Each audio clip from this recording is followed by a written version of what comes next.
to be here to talk about stepping up to case management certification. Explore and learn what certifications are right for you.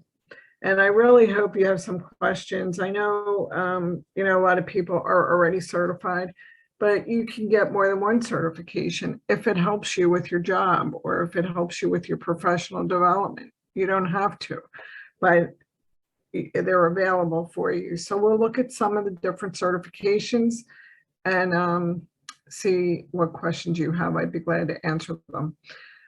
These are the program objectives that we're going to talk about today.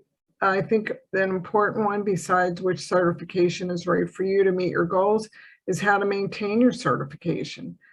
And then also discuss ways to demonstrate the value you bring as a professional case manager.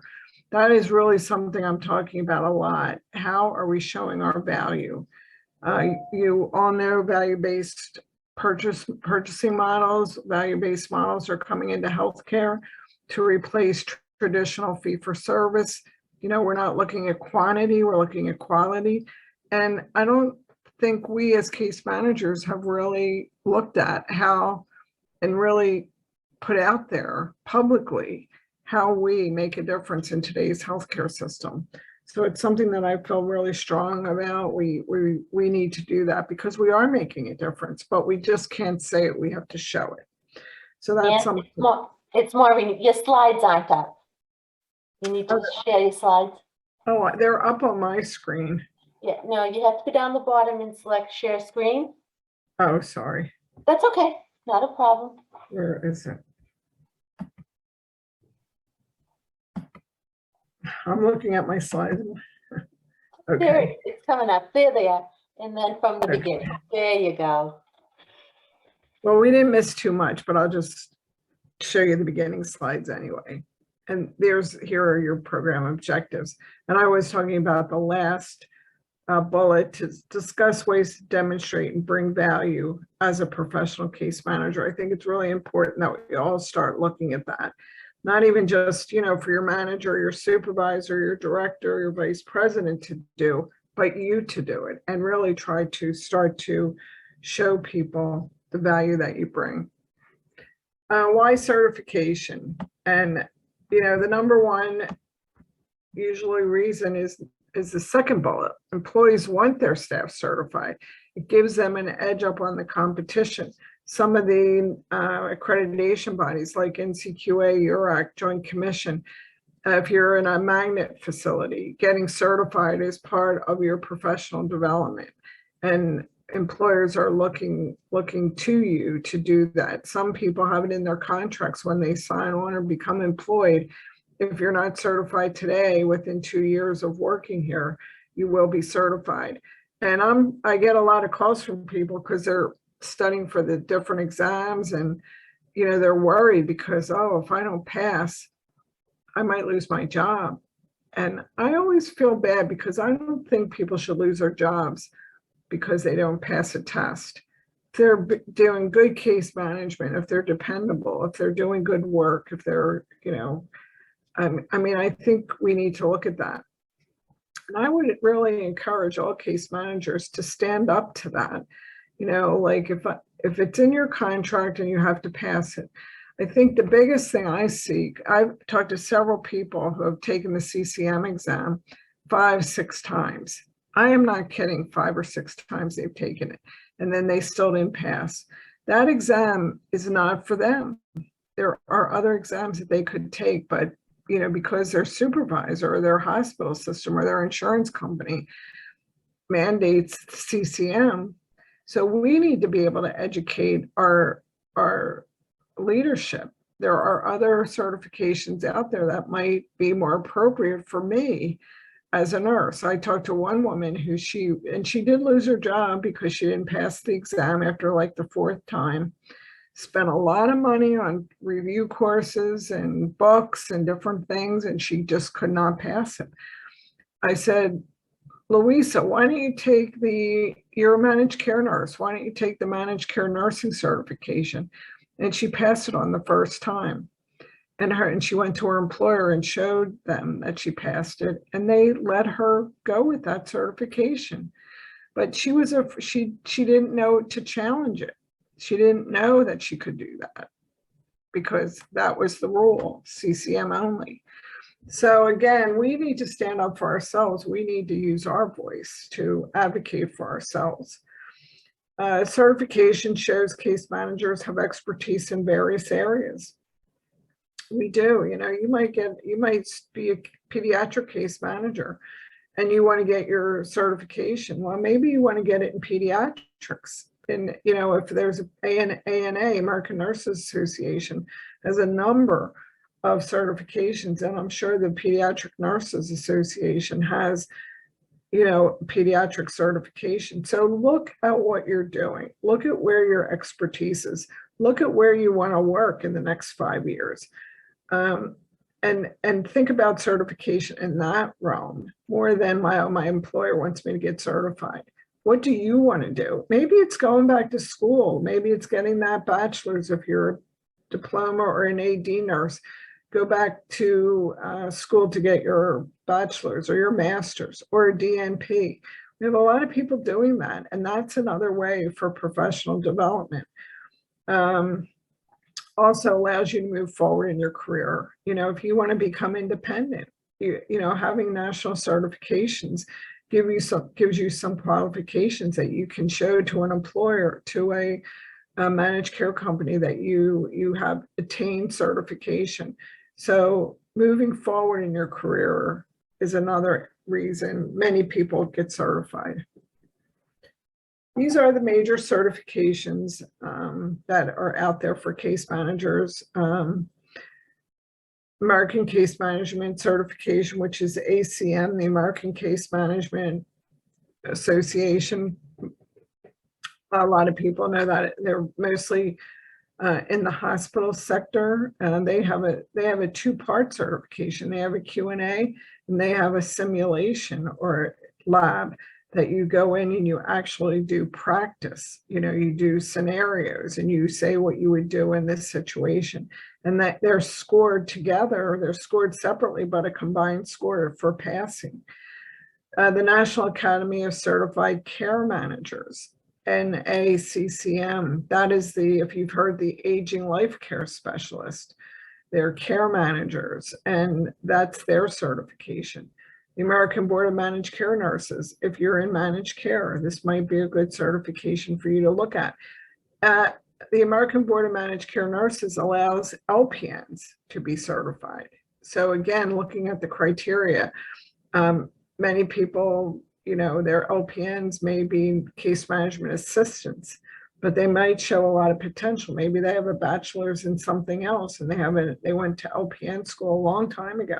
They're good nurses, but they can't get any other CCM, they can't get ANCC because they're for registered nurses. So looking at that eligibility criteria according to where you are in your career, where you are at the state of where you want to be, or you want to go back to school and get your RN. Very important.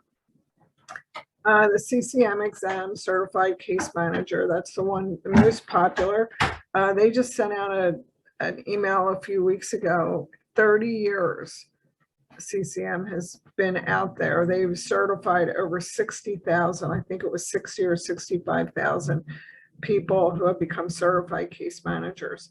I'm not sure where that number is today, how many people are certified case managers, but CCM, has been out for 30 years. It's the oldest, it's the largest, and it's the most publicized. So that's why most people know about it.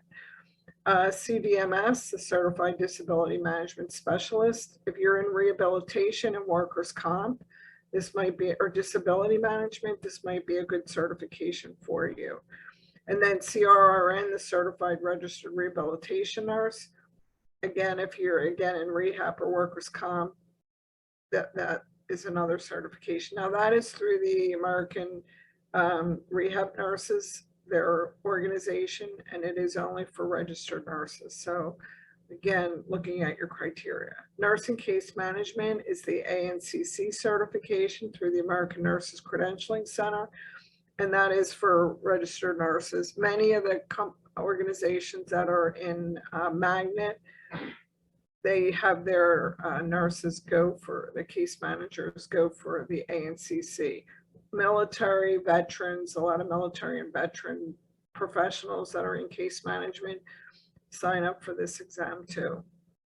And then the board certified patient advocate, that's new. It's in the area of patient advocacy. That's a new and upcoming field. Many people are independents in that area. I'm a nurse advocate myself, and I chose not to become board certified because I feel like I already have enough credentials that I don't need that credential. I know Maureen, we were talking before we came on, she's been in, your executive director for a long time. And I think you'll probably remember when we all started to see what certifications were. And many people got 2 and 3 certifications. Today, you don't really need 2 or 3 unless they're going to help you, unless they're going to be a reason to get them to help you with your job or your employer. You're moving into a new area like workers' comp.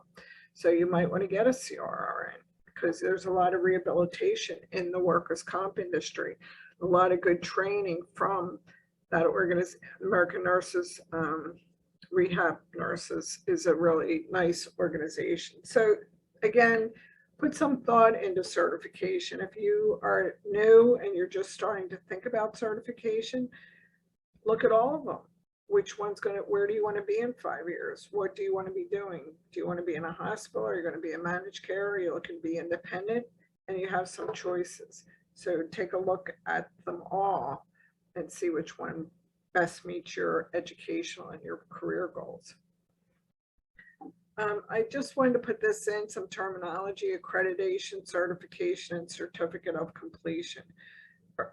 Today, we don't have too much confusion between certification and the certificate of completion, but there are some courses out there that you can take, and it may say that you get a certification, but it's not really connected to any professional organization or a professional certification body. So if you do take a course and they say you get a certification, make sure it's a national certification, because probably you get a certificate of completion that you've completed that course, and it might have continuing education credits with it, but it's not a national certification. So there is a difference, and it's something to think about, because you could pay a lot of money for a course that gives you a certificate of completion. It doesn't give you credentials to put after your name or to show that you've earned credentials. So that is something important. So, and then between accreditation and certification, accreditation, and this is, I saw this on the case management community once, accreditation is for organizations, certifications is for professionals. So your accreditations are, as I mentioned in the beginning, URAC, NCQA, Joint Commission, CARF are accreditations that organizations get to show their excellence from an organization point of view. But certification is more for people, the professionals who work in these areas. So just some terminology to help you look at these a little differently. And how are certifications developed? A few years ago, I was involved in the Patient Advocate Certification Board, and we did develop a new certification, which I showed you, the Patient Advocate, Board Certified Patient Advocate certification. And that was really a great learning experience to be part of that. And one of the first things that we, to become certified, candidates must meet and exceed experience requirements and achieve a passing score on the certification exam. So you need to have, a level of education. Traditionally, it's like a bachelor's degree, some associate's degree, some don't have any level of education. And then the experience, you might be a case manager for 2 years before you sit for the CCM. So again, when you go and explore certifications, look at the eligibility criteria to make sure it meets your goals, and you have the experience and the eligibility criteria to sit for the exam. Because you have to pay an application fee. And if you don't read that information clearly, you could pay the application fee and get rejected. You don't meet the criteria. and you will not get your application feedback. So it is important that you really read the materials that goes with any of the certifications that you're looking at. The job analysis is the foundation for any certification. What do you do as a case manager? What do you do as a care manager? And what's the difference? So any of the certification bodies have had to do a job analysis to really understand what the jobs are that we do individually, and that becomes your domains of practice. Work-related activities are associated with each domain, and this is, they do surveys, they do focus groups, they bring in people, you know, they ask for people who are doing, like when we first started doing for the CCM, you know, they interviewed a lot of people who were doing case management to learn what we did as case managers, whether you're a hospital case manager, managed care case manager, rehab case manager, in a physician's practice. We all do different things, but we have the same foundation of our core activities as case managers. And then once they do the domains of practice and they develop that, then questions are developed based on the domains of practice. And that is something that's interesting as you know, step up to certification, you become certified.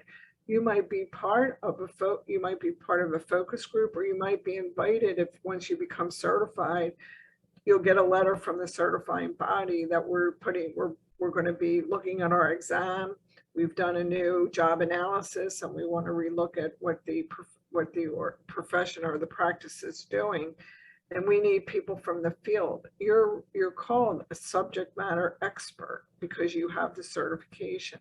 You can participate in test development, and it's very interesting to do that. So that's one way that you give back to the practice that you're working in, is by, you know, starting to look at and build questions for that exam. Every exam has to have, they call it a test bank of questions. So we develop more questions than we need for the certification exam, and they go into the test bank. And I don't know if you've taken any certification exams, but some of those questions may be on the test, on your exam, and they're test questions. They're testing the question because they want to see if they're good questions. How many people get them right? How many people get them wrong? Is everybody getting the same wrong answer, or is it mixed?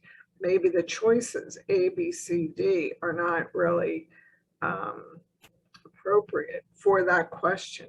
So there's a lot of work that goes into the test development and the development of questions before the exams even put out. Most national exams rotate their questions, so they don't have the same questions on every certification. For example, CCM is given 3 times a year, December, August, and April. So you may take it in, they just took it in April. Now, when they take it in August, there may be new set of questions on that exam. That helps, you know, decrease cheating. You know, people, you know, I don't know how they do it because you're so focused on answering the questions, you don't have time to memorize them. But, you know, they want them to be fresh. They want them to be appropriate. And they do analyze after each exam, again, how people did on each question. Think about this. It's a 300 question test, and they analyze each question to see how people answer it after it's as part of the test. And if everybody got number 43 wrong, we look at number 43 and we find out why. It wasn't worded well, the choices were ambiguous, and they throw that question out and they get a new one out of the test bank. So the test writing is really an important part of certification development. The process, usually they review the it's called role and function or job analysis, and they do that every 5 years because our practices are changing. They change as healthcare changes, what we do changes. So they think 5 years is a good period to relook. So they go out and they'll do a survey. I really encourage you, if you get any surveys, even if you're not certified and you're a case manager, you're an advocate, you're a care manager, you're a workers' comp case manager, take the surveys. They really need your input to make sure that they're getting a broad scope of who's doing the work in that area of practice. Again, subject matter experts are called on to write test questions. Now they give you training, think, oh, I can't really write test questions, but you get training and they're actually bring books in, you know, like all the textbooks on case management. Kathy Malahy's book, the Case Manager Handbook, any of the books that CMSA has put out, any other books that people have written throughout the year, that's our body of knowledge. And they have those books for you to be able to go into a certain domain, look it up, and then read about what has been written in academic publications. And that's where you start to get the test questions. You know, you put situations together that apply to that domain and they become test questions. So a passing score, I think this is interesting. Many people think, oh, I have to get the highest score. The passing score represents the lowest score on the examination that represents success in the minimum level of knowledge that must be demonstrated by a candidate to ensure competency. So when you take the CCM exam or any of the other certifications, you're not looking for advanced practice case management. You're looking for the fundamentals of the practice of case management, the basic level, what people should be doing. And that's why I think many of the certifications exams say you really don't need a prep course or you don't need a review book, because we're testing your fundamental knowledge. If you've been doing case management for 2 years, you should be able to pass a certification exam because it's based on the principles of what case management is. But I know a lot of people, we haven't taken a test for a long time. We haven't taken a test since we took our nursing boards or social work boards. So 20 years later, I'm going to take a certification exam and people want something to study. So I think you have, your New England chapter has a certification review course for people who are going to sit for it. And I believe Sandy Lowry does that. There's many other people who are doing them. And it gives you a way to prepare for the exam. And each of the certification exams have their own prep courses. They have books today that help you review so you know what you know and you can identify what you don't know so you can study that. Certification maintenance. So you go through, you apply, you find the certification that you want, you apply for it, take the test and you pass. Great. Well, it doesn't end with passing the exam. I just renewed my American Nurses Credentialing certification just the other day because I'm up for renewal. And I have to decide, do I want to keep this credential? It costs $350 to renew it. So this is not, having a certification involves, you know, planning. You have to get a certain number of continuing education credits within a period of time to be able to renew it. Just like your nursing license or social work license, you have to renew it. And most people use continuing education credits. So you really need to take some time when you pass to review the materials that you get from the different certification bodies on how to maintain your certification.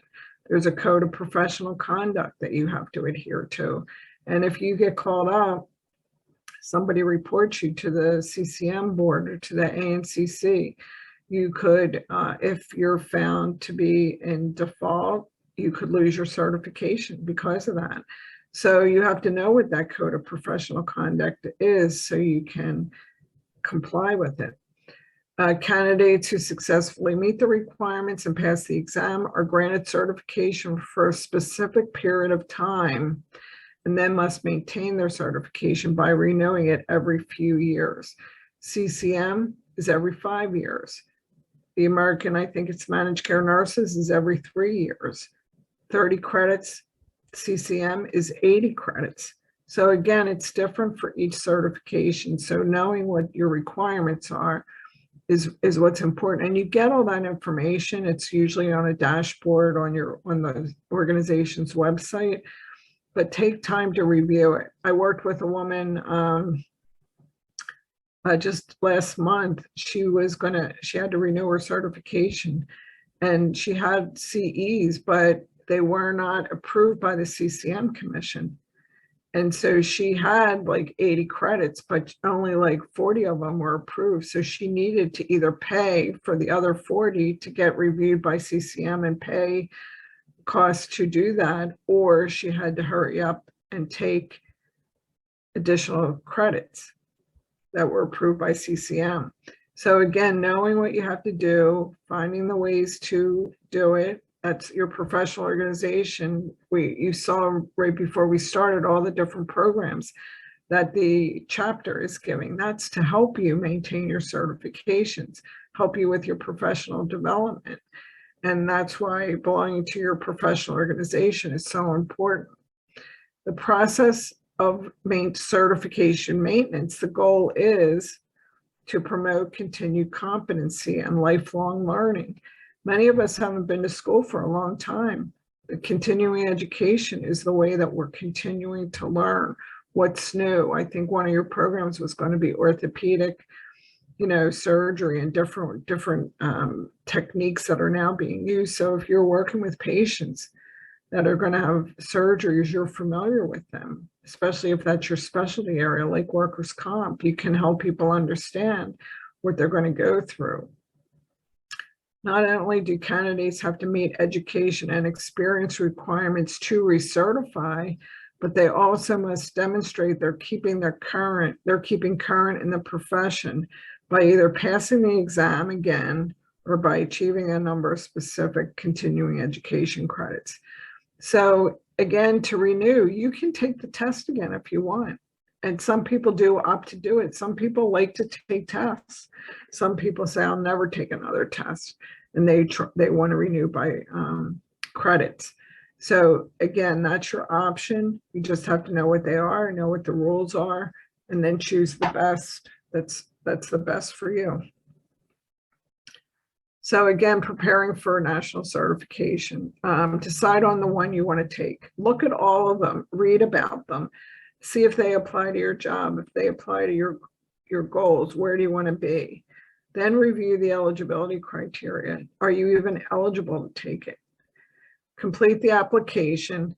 The biggest thing, as I said before, is your job description. Many people have job descriptions that aren't really up to date, or they haven't been really take in everything that the certification body would like to see on your application. There's been a lot of people who use their job description.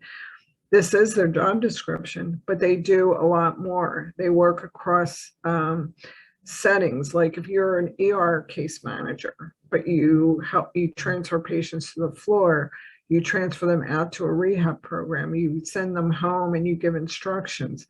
Well, that means you're working across lines. You're not just staying right in the emergency room. You're working in other settings. And that's one of the criteria to be a CCM, that you work in other settings. So you really need to read what the eligibility criteria is, what the expectations are, and make sure your job description matches what they have on there as part of the eligibility criteria. If you read your job description, it says, boy, I'm missing a lot of things. You can either have your supervisor ask your supervisor to update it, or write a letter to the fact that you do the things that are in the application for the certification that you're looking for. And then many of the certifications require a number of years work experience. And are you still even working? Like, say you got the managed care nurses certification and you're going to renew it. Are you even working in managed care anymore? Maybe you've moved, you're into the hospital, or you're independent. So does that certification still fit? Does it require you to have a certain number of hours work experience in managed care? Now, we all kind of work in managed care because we have to, understand patients' insurance. So you can look at it broadly, but you need to be able to document what you do and that it meets the criteria.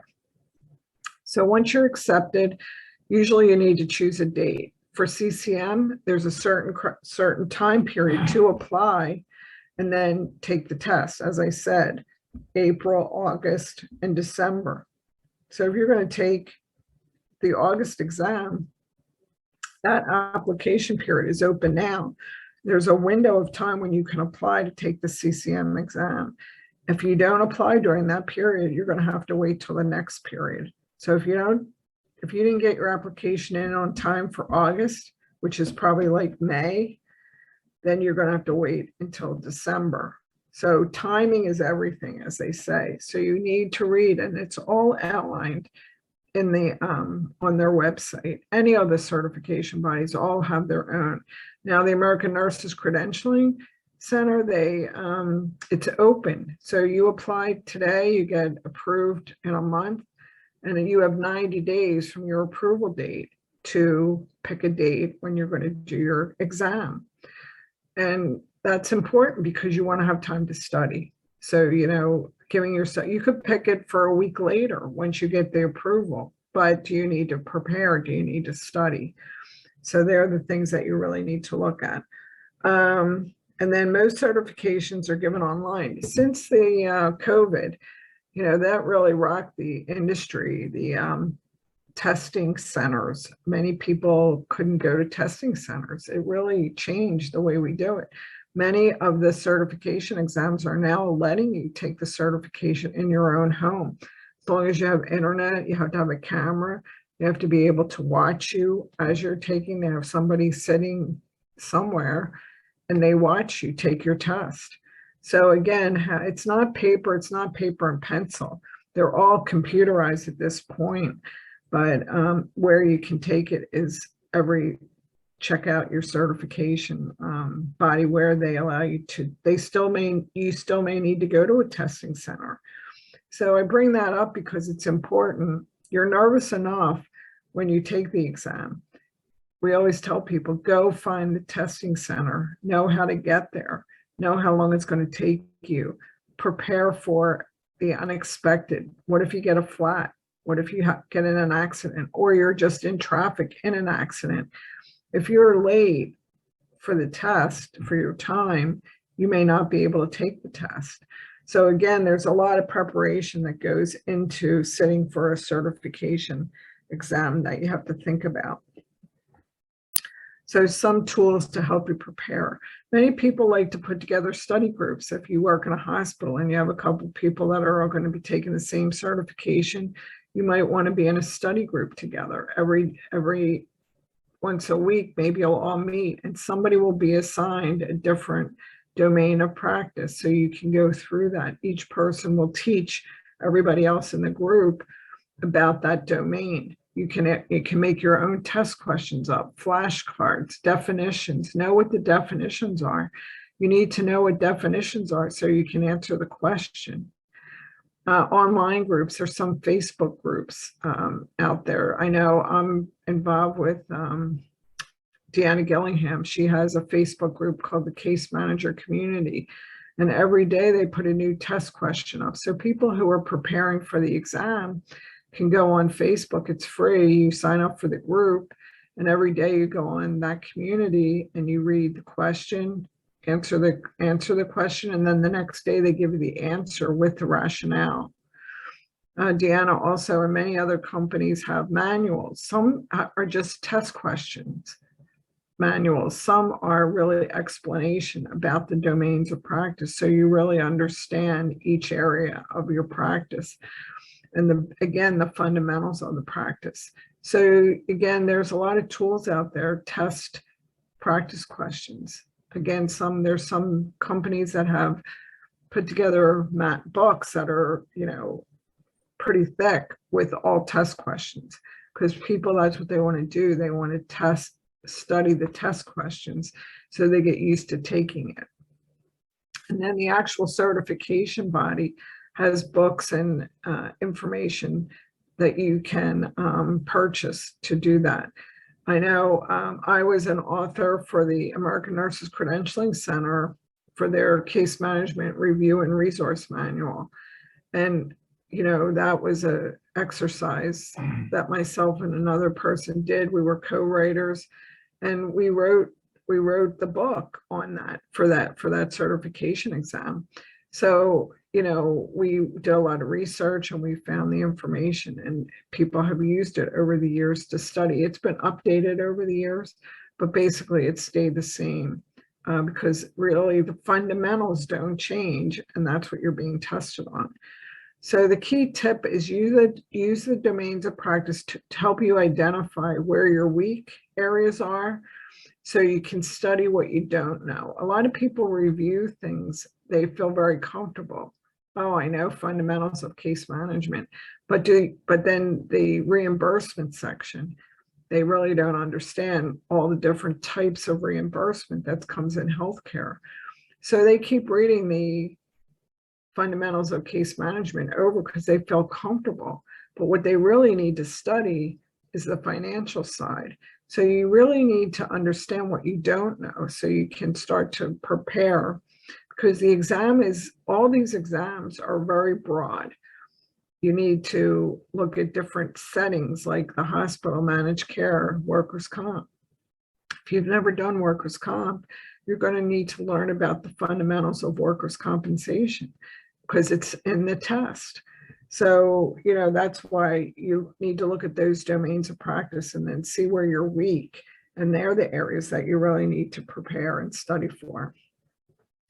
So maintaining, again, I did mention you can retest. Some people do retest. Things change, the tests are different, and they want to keep current with the test.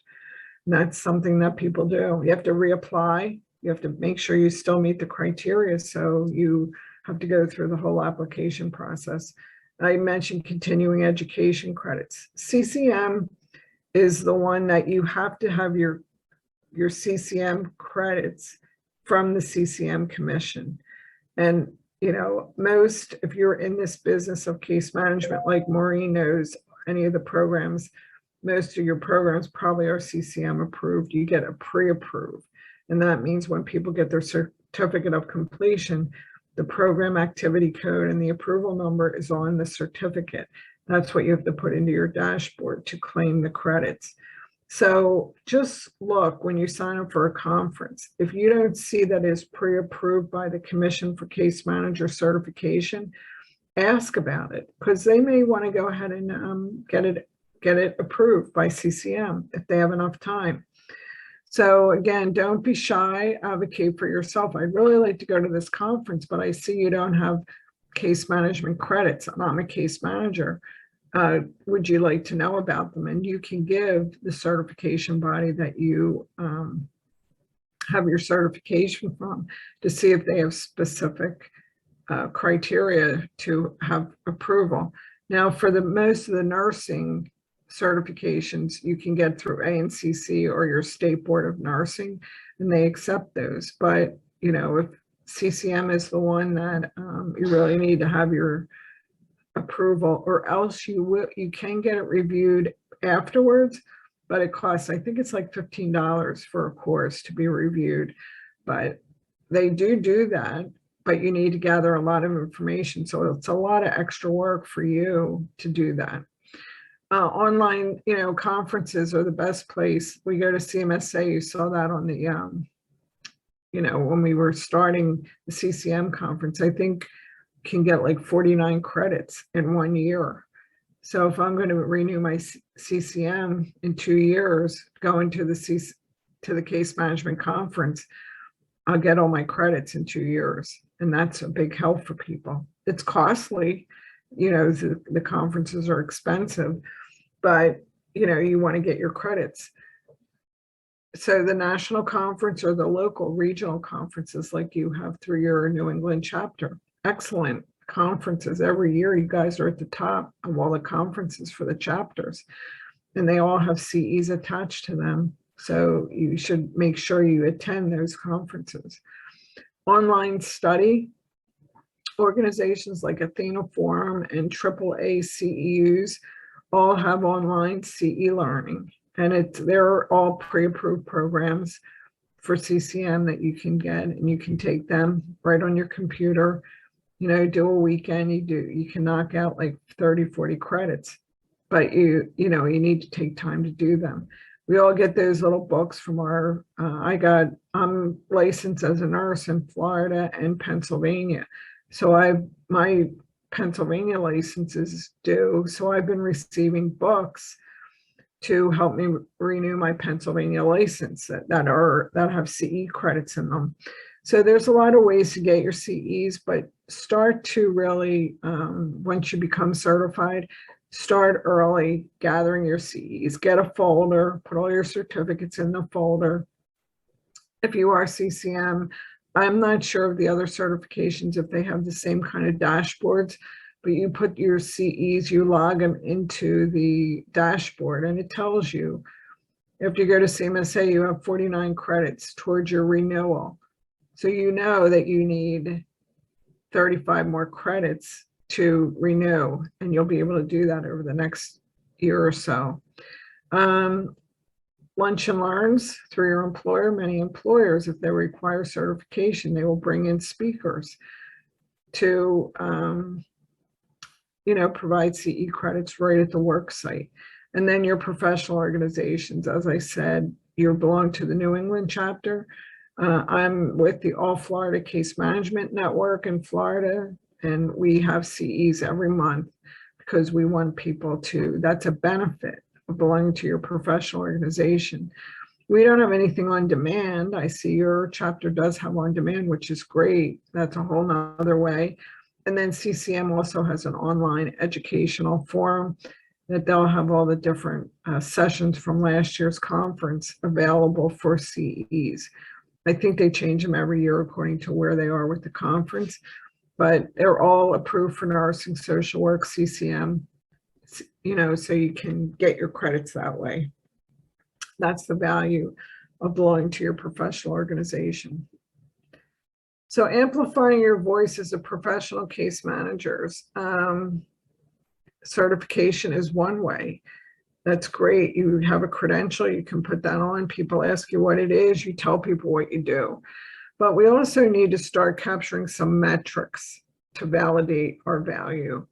We're at CMSA, I was on an editorial board meeting today, and we're going to have one of our upcoming issues is going to be readmissions.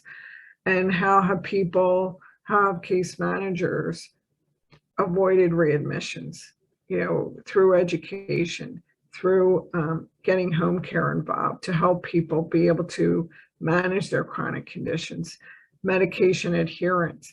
Whatever you do, your education to your patients, that is a metric that you can count on, especially if you're working with somebody who's we call frequent flyer. They're admitted all the time. By your education, by your involvement with helping that patient understand how to take his medications, you've reduced readmissions. That is a metric. Your education, your contact with the patient, helping them to understand why it's important to take their medication. That's a metric that you can claim that because of your involvement, this happened. So we have to start thinking that way and be able to show that. And I'm going to show you, I wrote a book, Stepping Up to, it's a special report, I call it, Stepping Up to Certification. And there's an article in there about amplifying your voice and how to show that we are making a difference. So this was in the book. With so many national certifications in place, it begs the question, are we making a difference? People are going to start looking at us. I often, when I do an on-site program and I can see everybody, I ask people, is anybody a volunteer case manager? No, nobody ever raises their hand. We all get paid. We work at a hospital and managed care company. We get a salary. What are you doing that's making a difference in your job? that validates you being paid 80, 90, $100,000. We need to be able to show that. The people we work with, the patients, the family, the healthcare team, the leadership in hospitals, managed care organizations, employers, our legislative leaders, do they know the impact that we make in the healthcare system? Are we making an impact? And if we are, we need to talk about it. Toot your own horn. We've often heard that before. You know, Kathy Malahy used to say case management is the best kept secret in healthcare. It shouldn't be a secret anymore. It needs to be broadcast. The case managers do this, this, and this, and we need to be able to show people what we do. So those letters that you get from the patients and their families, I couldn't have done it without you. You got us through the most difficult time of our lives. That's a validation of what you do. Other healthcare professionals, doctors, once they work with a good case manager, they understand the value you bring. Get them to write it up. And then our vendors, you work with home care agencies, you work with DME companies, you work with infusion companies, and you're very conscientious. You make